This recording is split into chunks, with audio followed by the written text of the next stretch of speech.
Cette mère et son enfant sont venus à la synagogue Église de toutes les nations avec un cas étrange. Le rapport médical fait état que ce jeune enfant a avalé un corps étranger qui est maintenant coincé dans sa gorge.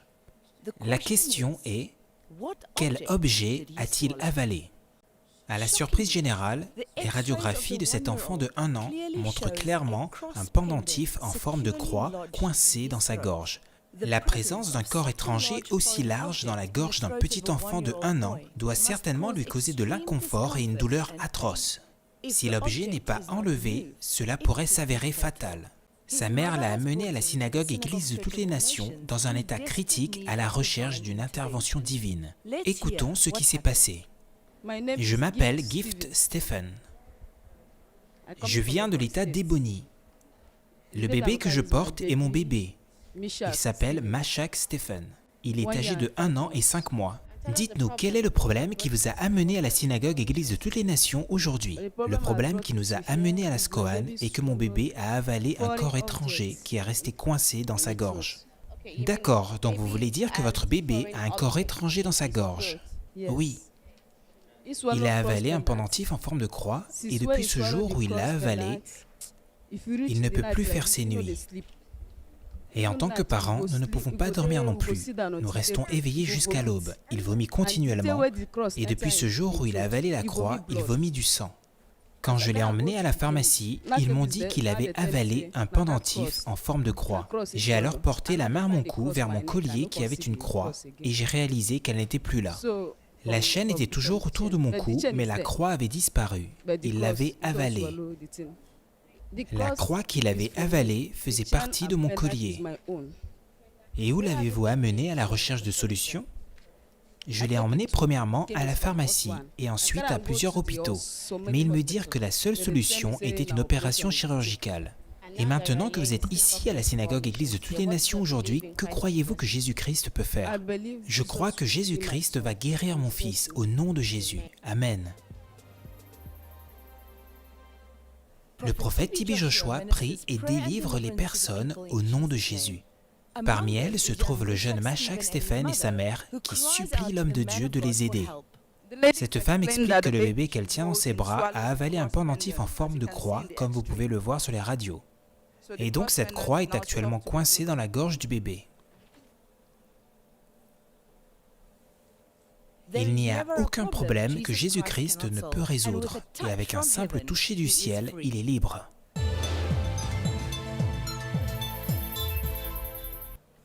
Je m'appelle Gift. L'homme à mes côtés est mon mari.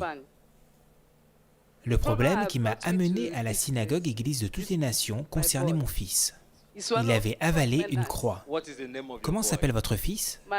Mon fils s'appelle Meshach Stephen. Il avait avalé un pendentif en forme de croix lorsque je dormais à ses côtés aux environs de 5 heures du soir, le jeudi. Le fermoir du collier était ouvert. Il a alors pris la croix et l'a avalée. Après avoir avalé le pendentif, je l'ai emmené à la pharmacie. Le pharmacien m'a alors dit que je devais l'emmener à l'hôpital car c'était grave. Je l'ai emmené à l'hôpital et ils firent des radiographies. Le pendentif était alors très visible. Je l'ai emmené à un autre hôpital et lorsque nous sommes arrivés, le docteur nous révéla que nous devions faire une nouvelle radio. Il nous dit que nous devions faire cette radio puis revenir ensuite. Nous avons alors fait la radio et nous pouvions voir le pendentif. Il n'avait pas bougé. Il était au même endroit. Donc, nous sommes alors retournés à l'hôpital. Ils nous ont alors conduits à la salle où ils allaient opérer son cou pour extraire le pendentif. Donc, nous étions confus car nous ne savions pas s'il fallait faire l'opération ou pas.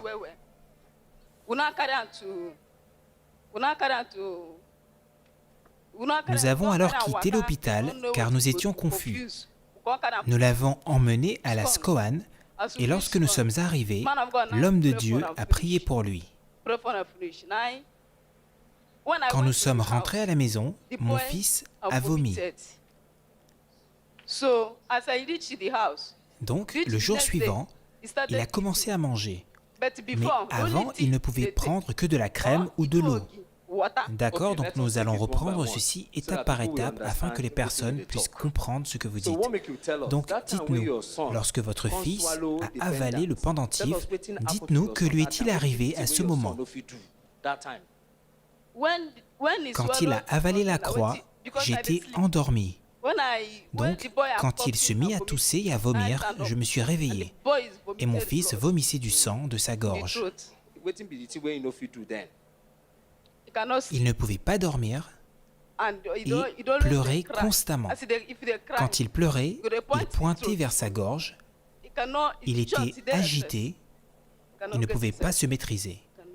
Et durant ce temps, que mangeait-il? Il ne pouvait boire que du thé ou de la crème et de l'eau. Et donc, la mère nous explique un peu plus amplement que lorsque son petit garçon a avalé cet objet métallique, cette croix, que le petit garçon ne pouvait plus manger à ce moment-là et que la seule chose qu'il pouvait consommer était des aliments sous forme liquide. L'homme de Dieu a prié pour lui et après la prière, nous sommes retournés à la maison. Cette nuit-là, il a vomi et après cela, il s'est endormi. Quand il s'est réveillé le jour suivant, je lui ai donné du thé. Il ne prit pas le thé et ne cessait de pointer la marmite du doigt. Je lui ai alors donné de la nourriture. Il mangea et ne vomit point. Et alors, il s'est mis à manger tout ce qu'il voyait. Puisqu'il mangeait à nouveau, je l'ai ramené à l'hôpital pour faire une radio. Et il ne pouvait plus trouver le pendentif.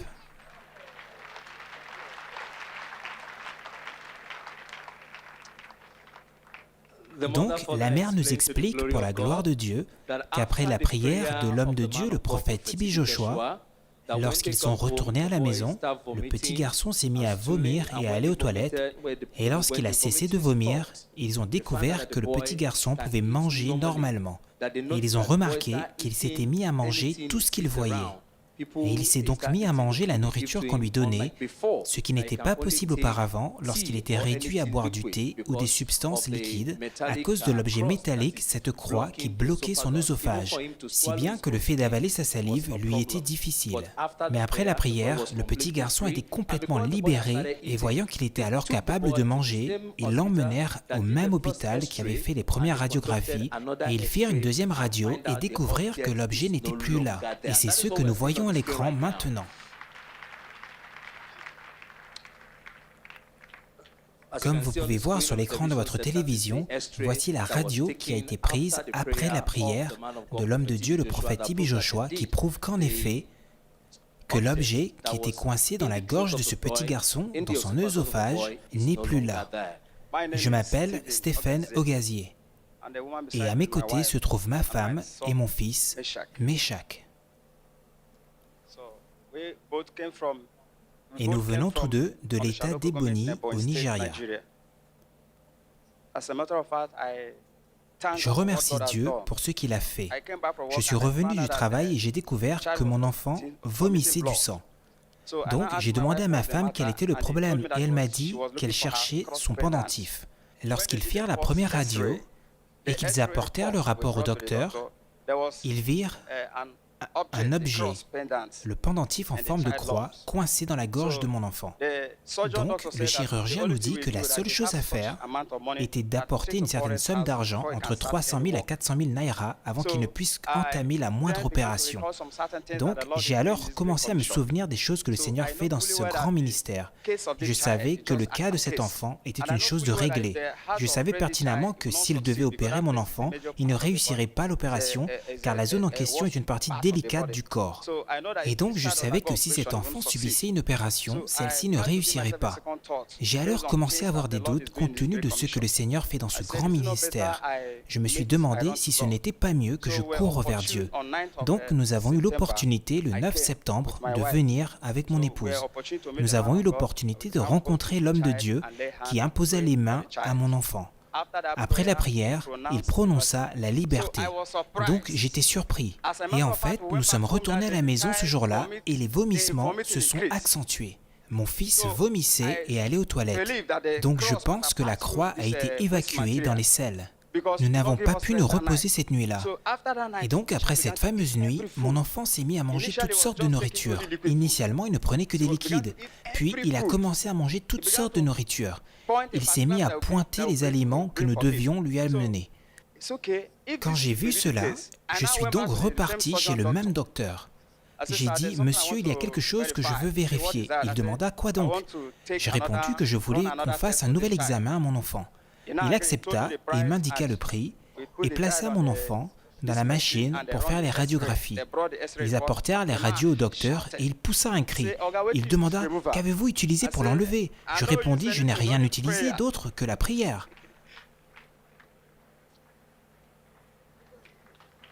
Donc, je répondis, je n'ai rien utilisé d'autre que la prière. Il demanda quel genre de prière l'avait enlevé, car même l'opération qu'il voulait faire n'aurait pas été suffisante, car seul un spécialiste aurait pu opérer sur cette zone chez un enfant. Je lui ai dit que nous sommes allés à la SCOAN, et l'homme a poussé un cri. J'ai dit à cet homme que je suis allé à la synagogue Église de toutes les nations pour la prière, et que mon enfant a eu le privilège de recevoir la prière de l'homme de Dieu, ce qui a conduit à sa liberté. Il a dit d'accord. Il a ensuite refait les examens de son cou à la plante de ses pieds et il ne trouva rien d'anormal. Il examina son abdomen et ne trouva rien d'anormal. Il m'a alors demandé si c'était de la magie. Je lui ai répondu que ce n'était pas de la magie, mais l'œuvre de Jésus. Donc, l'homme me dit que je devais rendre gloire à Dieu, car aucun homme n'aurait pu faire une telle chose. Il me dit que ce que Dieu a fait pour moi, aucun homme ne pouvait le faire. Il déclara que c'était un cas que seul Dieu pouvait se charger. L'homme demanda néanmoins si j'avais utilisé quelque chose pour extraire la croix, car il n'avait décelé aucune plaie, aucun signe de douleur. Je lui ai dit qu'il n'y avait rien eu de tel, c'était juste la prière. L'homme de Dieu lui imposa les mains, pria et ce fut terminé. Et il nous a ensuite assuré avec certitude que le cas était résolu. Donc le docteur lui-même était surpris. Il était surpris. Il demanda à nouveau quel était cet endroit. Et je lui répondis, c'est la SCOAN, la synagogue Église de toutes les nations. Applaudissez pour le Seigneur Jésus. Ce qui semble être impossible avec l'homme est absolument possible avec notre Seigneur Dieu Tout-Puissant. Et nous avons vu l'évidence qui prouve au-delà de tout doute que si Dieu n'était pas intervenu, nous ne savons ce qui serait arrivé à ce petit garçon. Donc nous rendons gloire au Seigneur Tout-Puissant pour ce merveilleux miracle que Dieu a fait dans votre vie. Donc dites-nous quelle est la condition de votre fils depuis, l'état de santé de mon fils depuis le jour que l'homme de Dieu a prié pour lui. Il n'a pas vomi depuis. L'enfant est libre de tout stress, il dort bien, on le réveille à peine, il dort bien, il se sent libre, il joue normalement et peut manger toutes sortes de nourriture. Donc, grâce à cette liberté, nous avons décidé de lui faire passer une seconde radio, ce que nous avons fait. Et cela a confirmé que l'enfant a maintenant un abdomen normal. Il n'y a plus de présence de croix. Donc, quand j'ai rencontré le docteur, je lui ai demandé de faire une autre radio comme preuve concrète. Le docteur a refait une radio et m'a montré les résultats sur l'écran. Il me dit alors qu'il n'y avait aucune raison de les imprimer, car le cas était réglé et que je devais rendre gloire à Dieu. Donc je remercie Dieu. Ceci est le premier hôpital où nous sommes allés et où nous avons été référés à un autre hôpital. D'accord? Si vous pouviez commencer par les documents du haut pour que nous comprenions. Donc voici le premier rapport des radiographies. Donc le premier rapport ici indique que l'enfant avait un objet dans ses poumons. Puis voici le deuxième rapport indiquant que la croix était toujours présente. Ces rapports que vous voyez ici sont des lettres de référence pour différents hôpitaux. Celui-ci est le dernier rapport relatif à la dernière radiographie que nous avons faite, là où les docteurs confirment qu'il n'y a plus de présence de corps étrangers. Donc, ils ont fait un examen de la gorge jusqu'à l'abdomen et ne purent trouver de croix. Alors, l'homme nous dit que nous devions rendre grâce à Dieu, que ce cas était réglé, car aucun homme ne pouvait le faire sinon Dieu. D'accord, donc ce que nous voyons sur le tableau sont les rapports d'avant et après. Applaudissons pour notre Seigneur Jésus-Christ. Et en bas, nous voyons aussi une radio. Pouvez-vous nous en dire plus quant à cette radio que nous voyons? Oui, donc ici, nous voyons la première radiographie relative au premier diagnostic du rapport médical, ici. Et la deuxième, c'est la deuxième radio où les docteurs voulaient comparer si la croix était toujours dans la même position. Et donc nous sommes allés au laboratoire et nous lui avons apporté la deuxième radio. D'accord, donc si vous pouviez les décrire une après l'autre afin que les personnes puissent bien comprendre. Nous avons 3 radios ici. La première que nous voyons ici est la première radio qui a été faite et qui indiquait que le petit garçon avait avalé un objet métallique en forme de croix et qui était situé au niveau de son œsophage avant qu'il ne vienne à la synagogue église de toutes les nations. Et après la prière de l'homme de Dieu, le prophète Tibi Joshua, ils sont repartis au même hôpital, ils ont fait d'autres examens, d'autres radios que nous voyons sur la droite et qui montrent que le petit garçon est en parfaite santé et que l'objet n'est plus là. Le conseil que je donne au monde entier et aux personnes ici, dans la synagogue Église de toutes les nations, est le suivant. Quels que soient les défis ou oppositions auxquels vous faites face dans la vie, quelles que soient les tentations, quelles que soient les épreuves, Dieu est le dernier mot. Cherchez-le en tout temps et croyez en lui. Car ce n'est pas celui qui écrit votre premier rapport qui déterminera votre résultat final, mais c'est celui qui écrit votre dernier rapport qui déterminera votre résultat final, et cette personne est Jésus-Christ. En effet, Jéhovah a le dernier mot. Applaudissons pour notre Seigneur Jésus-Christ.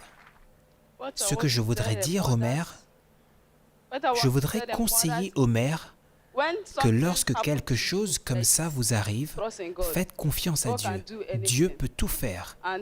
Et même si vous portez votre enfant dans vos mains, s'il vous plaît, veillez prudemment sur votre enfant. Bien, donc voilà le conseil de Madame Gift Steven, et nous voulons encourager la famille. Maintenant que le Seigneur a libéré votre enfant, et comme il est écrit dans la parole, « Moi et ma maison, nous servirons l'Éternel », nous voudrions que vous et votre famille alliez et serviez le Seigneur en esprit et en vérité et éleviez cet enfant dans les voies de l'Éternel, et nous prions que le Seigneur Dieu Tout-Puissant vous donne la grâce de faire ceci dans le nom de Jésus. Une fois de plus, applaudissons pour notre Dieu qui opère des miracles.